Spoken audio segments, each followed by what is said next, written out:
আমি আমার স্বামীর দ্বিতীয় স্ত্রী। তিনি আমাকে বিয়ে করেছেন শুধুমাত্র তার শারীরিক চাহিদা মেটানোর জন্য।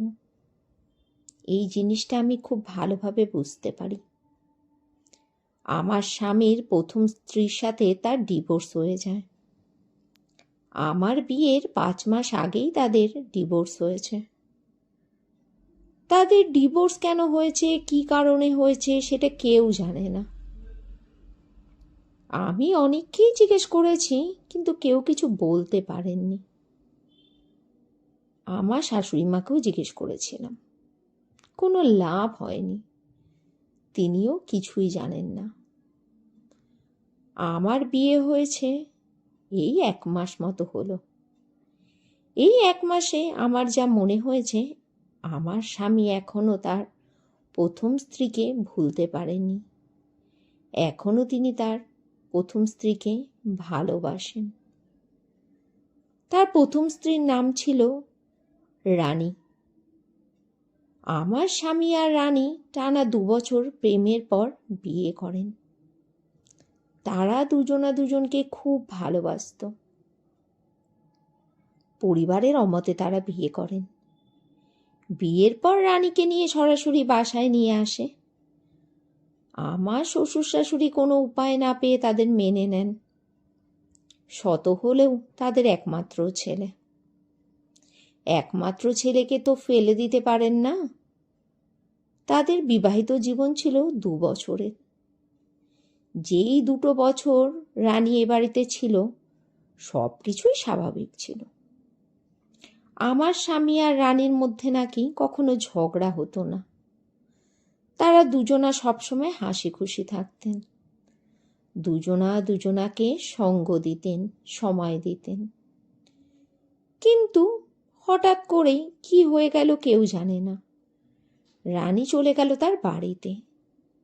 তার কিছুদিন পরেই ডিভোর্স হয়ে গেল।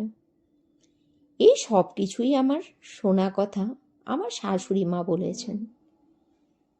নিজের মা কোনোদিনও সন্তানের সম্পর্কে খারাপ কিছু বলবে না। তাই আমি আমার স্বামীর দূর সম্পর্কের এক ভাবির কাছে এটা নিয়ে জানতে চাওয়াতে তিনিও সেম এই কথাটাই বলেছেন। আমার স্বামী মাঝে মাঝে ঘুমের ঘোরে রানী রানী বলে নিজেই বিড়বিড় করে। স্বামীর বুকের ঠিক বাঁ পাশটাতে এখনও রানী নামে ট্যাটু করা আছে। তাদের বিয়ের কিছুদিন পর রানীর জন্মদিনে রানীকে সারপ্রাইজ দিতেই আমার স্বামী এই ট্যাটুটা করিয়েছিলেন। এখনও সেটা সেভাবেই রয়ে গেছে। যদি তারা দুজনকে এতই ভালোবাসতো, তাহলে কেন তাদের ডিভোর্স হয়ে গেল? আমার স্বামীর মধ্যে কোনো সমস্যা না থাকলে কেন তার প্রথম স্ত্রীর সাথে তার ডিভোর্স হলো? কিছুই জানি না। এই ডিভোর্সের পেছনে কিছু একটা তো আছে। কোনো না কোনো সমস্যা নিশ্চয়ই আছে এর ভিতর। আমি খুবই গরিব পরিবারের মেয়ে।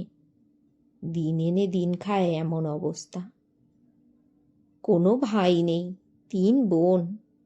বাবা মা আর 3 বোন নিয়ে খুব অভাবেরই সংসার ছিল আমাদের।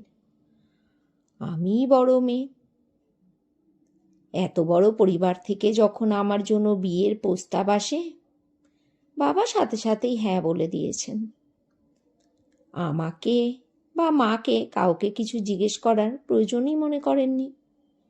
এত বড় পরিবারের আমি বউ হয়ে যাব, এটাই তো আমার ভাগ্য। বিয়েতে আমার বাবাকে 1 পয়সাও খরচ করতে হয়নি। সব কিছুই আমার শ্বশুরবাড়ির পরিবারের তরফ থেকে দিয়েছে। আমাকে দামি দামি শাড়ি গয়না দিয়ে তারাই সাজিয়ে বউ করে এনেছেন। আমার বাবাকে 1 লক্ষ টাকাও দিয়েছেন। ছোটবেলা থেকে শুনে এসেছি মেয়ের বিয়েতে মেয়ের বাবাকে ছেলেপক্ষকে যৌতুক দিতে হয়। কিন্তু আমার বিয়েতে সবটাই হলো উল্টো।